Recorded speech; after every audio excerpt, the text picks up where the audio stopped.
Hola, mi nombre es Elizabeth Salmón, soy profesora de Derecho Internacional de la Facultad de Derecho de la Pontificia Universidad Católica del Perú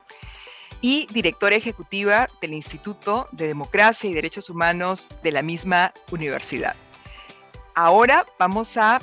conversar un poco sobre qué es el derecho internacional público, cuáles son los temas que aborda y cuáles son las perspectivas laborales que puede haber en esta área del derecho y en general cómo acercarnos a este mundo fascinante de conocimiento que es el derecho internacional.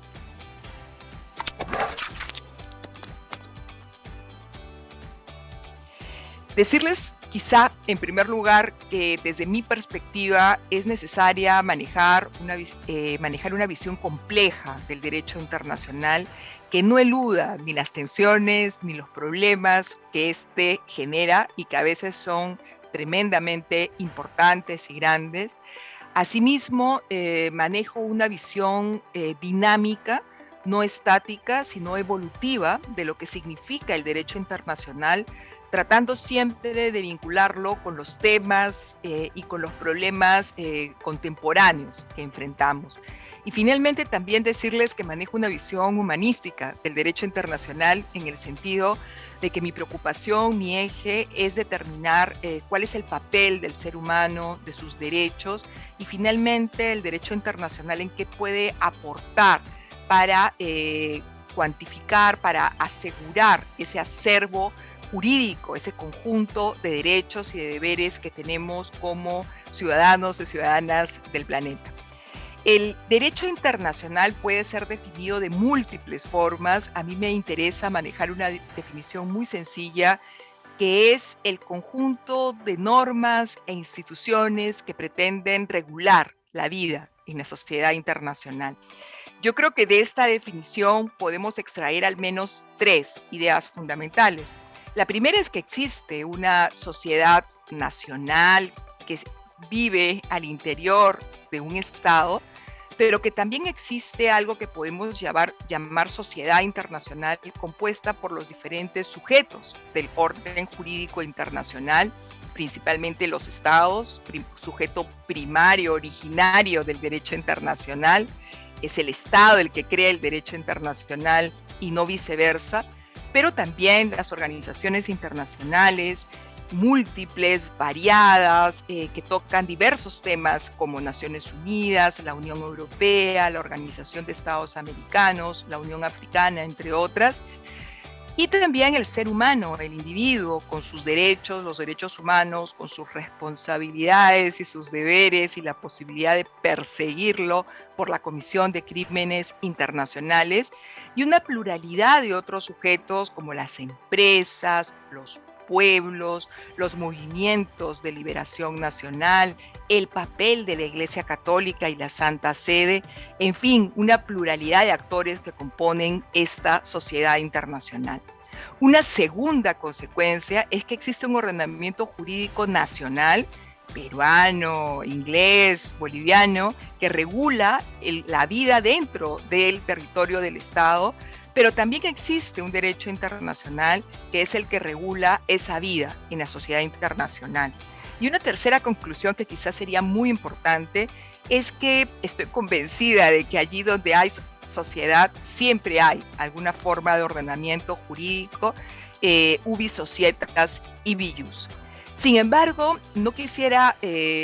dar la impresión de que estamos hablando de la sociedad nacional, de la población asentada en un territorio y de la sociedad internacional como compartimentos estancos o separados, o que estoy señalando una visión del ordenamiento jurídico nacional y del derecho internacional como algo que no tiene vinculación o relación. Por el contrario, creo que somos ciudadanos al interior de un Estado, pero también somos ciudadanos del mundo global, donde coexistimos con estos otros sujetos que he señalado, y además que el derecho nacional no puede ser entendido sin su vinculación, sin su relación con las normas del derecho internacional, y de otro lado el derecho internacional no podría tener grandes niveles de eficacia si es que no se alía con las instituciones y mecanismos del derecho nacional. Entonces, de lo que se trata es de manejar una visión integral del derecho internacional, de los sujetos, de las fuentes que lo componen, tratados, costumbres, principios,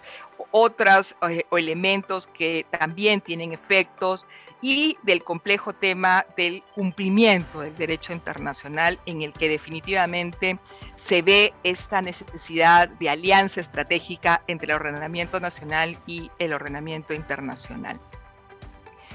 Personalmente, yo me interesé en el derecho internacional a partir de mi trabajo como practicante en temas de derechos humanos durante un periodo muy difícil en la historia del Perú. Y es a partir de ello y de ver cómo el tema de los derechos humanos podía ser también protegido desde el punto de vista del derecho internacional. En ese momento no era tan claro de cómo existían estas normas medio desconocidas del derecho internacional humanitario que regula los conflictos armados, un incipiente manejo de lo que era el derecho penal internacional. Me motivaron enormemente a profundizar estos temas, a avanzar en el conocimiento y bueno, finalmente a hacer mi doctorado con un gran maestro, Juan Antonio Carrillo Salcedo, con el que pude comprender los grandes problemas, pero también las grandes oportunidades y soluciones que brinda el derecho internacional. Yo personalmente creo que los alumnos, las alumnas, los interesados en este tema deben tener un alto sentido de curiosidad, también de tratar de irse a los extremos de los linderos jurídicos, acercarse a otras ramas del derecho, como la historia, las ciencias sociales, para poder comprender bien el fenómeno internacional en nuestras vidas. Quizá también tener algunas herramientas en cuanto a idiomas. Creo que es necesario fortalecer todo el tema del manejo del inglés, del francés, para poder acercarse a muchos de los desarrollos más recientes en estos temas. Finalmente, creo que desde un punto de vista laboral, la situación del 2021 es muy distinta a la de décadas anteriores, y hoy en día hay múltiples oportunidades de trabajar desde la sociedad civil con las herramientas del derecho internacional en temas como derechos humanos, medio ambiente, vigilancia ciudadana, transparencia, en el Estado, ayudándolo a implementar políticas públicas que respeten estos lineamientos y estas normas internacionales a las que el Estado se ha comprometido, y también en organizaciones internacionales donde frecuentemente se reciben pasantes, se reciben profesionales de alrededor del mundo para que la propia organización internacional también tenga una actividad mucho más efectiva, mucho más legítima también, mucho más cercana a los diferentes países, estados que la componen. El mundo del derecho internacional creo que es fascinante, que da múltiples alternativas de crecimiento y de plantearnos preguntas, que al final del día creo que es lo que nos hace avanzar, lo que nos hace seguir desarrollándonos como juristas en general. Muchas gracias.